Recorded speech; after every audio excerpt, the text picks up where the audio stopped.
Sí, recuerdo que el elemento más importante de política económica del Gobierno actual y del Partido Popular era el siguiente. Tenemos que bajar los impuestos, porque bajando los impuestos a las pequeñas y medianas empresas, entonces vamos a recaudar más y vamos a estabilizar las cuentas públicas. Este era el relato. Bueno, ¿cuál es la consecuencia de lo que ha sucedido? Han subido los impuestos, es el partido de la historia de este país, el partido de la historia de este país, de la historia fiscal de este país, que más ha subido los impuestos.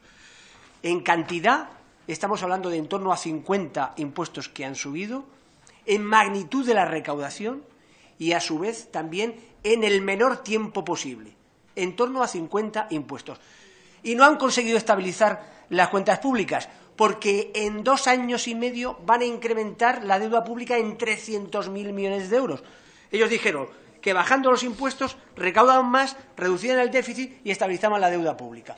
Mientras todo eso ha sucedido, quiero decir lo contrario, pues lo que sucede es que efectivamente hay gigantes en Internet, grandes empresas en Internet, que apenas pagan en 2012 1 millón de euros en nuestro país a través del impuesto de sociedades. Estoy hablando de Apple, de Google, de Amazon, Facebook, eBay, Microsoft y Yahoo.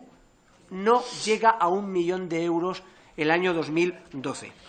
Ha acabado de decir hoy, esta mañana, quiero decir, el señor Montoro, que el IRPF será completamente nuevo y no volverá a la situación de 2011.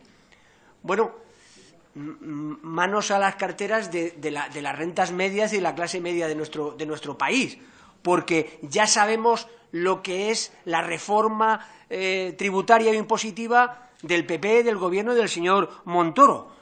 Una mentira más en este caso, porque lo que viene a reconocer el señor Montoro es que el incremento tributario, que decía que iba a ser transitorio en el IRPF, no será transitorio.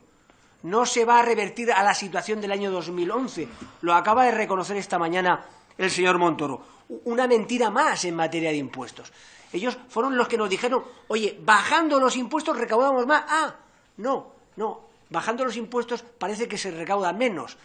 Y entonces, efectivamente, han tenido que incrementar los impuestos, como digo, 50 subidas de impuestos en nuestro país. Bien, sin embargo, para las grandes fortunas, para las grandes empresas, para la economía digital, las cosas no han cambiado. Siguen sin pagar los impuestos que tienen que pagar. Estas compañías trasladan el grueso de la facturación a otros países en los que se tributa unos tipos más bajos. ¿Qué ha hecho el Gobierno de España en el terreno de la fiscalidad de la economía digital? Esta es la cuestión que le queremos plantear al ministro de Hacienda. ¿Qué ha hecho el Gobierno en esta circunstancia? Sabemos lo que ha hecho el Gobierno con la clase media, con las rentas medias, con las rentas más bajas. Subir todos los impuestos.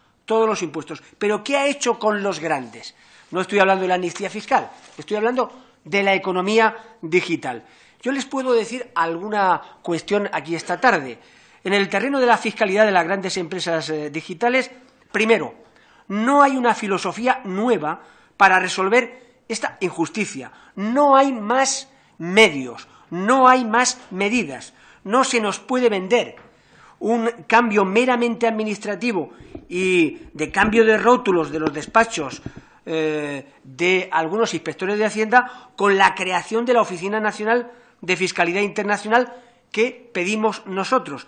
Es decir, que los empleados públicos que estaban trabajando en esta cuestión siguen trabajando ahora agrupados en torno a un nuevo rótulo, pero no hay más medios, no hay más recursos, no hay nuevas medidas.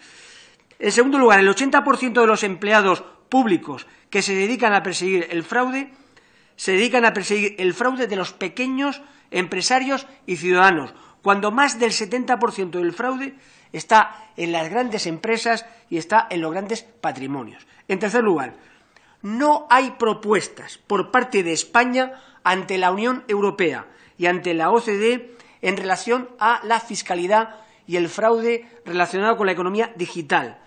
Este es un ejemplo, el ejemplo de la fiscalidad internacional, el ejemplo de la fiscalidad de la economía digital para construir una Europa distinta, para construir una Europa más solidaria, para construir una Europa que posibilite financiar el estado del bienestar. Este es un elemento muy importante para construir otra Europa. El Gobierno de España no ha hecho una sola propuesta en el seno de la Unión Europea, en el seno de la OCDE. Por esa razón, señora presidenta, nos parece importante el que hablemos de esto en el Congreso de los Diputados con el ministro de Hacienda y de Administraciones Públicas. Con él, desgraciadamente, no hemos podido hablar de muchas cosas en la Comisión de Hacienda y Administraciones Públicas porque no viene. Gracias, señora presidenta.